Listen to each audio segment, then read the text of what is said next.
સાબરકાંઠા જિલ્લામાં એક ચોંકાવનારી ઘટના સામે આવી છે, જેમાં ચોરીના ગુનામાં પકડાયેલા આરોપીઓએ તેમના જ સગાભાઈ શંકરભાઈ બજાણિયાની હત્યા કરી હોવાનું ખુલ્યું છે।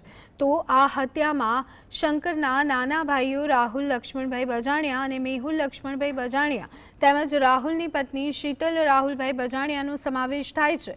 સાબરકાંઠા લોકલ ક્રાઇમ બ્રાન્ચ પોલીસે આ ત્રણેય આરોપીઓને ચોરીના ગુનામાં ઝડપી પાડ્યા બાદ હત્યાનો ભેદ ખુલ્યો હતો। જ્યારે શંકરનું ધ્યાન નહોતું ત્યારે આ લોકોએ ગળે ટોપો આપીને તેને મારી નાખ્યો અને તેને દાટી દીધો। આ જે કબૂલાત આપી તેના આધારે, કેમ કે ડભોડા પોલીસ સ્ટેશન જે છે એ ગાંધીનગર જિલ્લાની હદમાં આવેલું હોય, લોકલ જે ત્યાંની પોલીસ છે ડભોડા પોલીસ, તેને કોન્ફિડન્સમાં લઈને તે લોકોને જાણ કરવામાં આવી। ફર્ધર પછી તેનું પીએમ કરાવવામાં આવ્યું ડભોડા પોલીસ સ્ટેશન દ્વારા, અને ગુનો દાખલ કરીને આગળની તપાસ જે છે એ હાલ ડભોડા પોલીસ સ્ટેશન ચલાવી રહી છે। ફર્ધર ડીએનએ મેચિંગની અને અન્ય કાયદેસરની કાર્યવાહી ડભોડા પોલીસ સ્ટેશન દ્વારા કરવામાં આવનાર છે।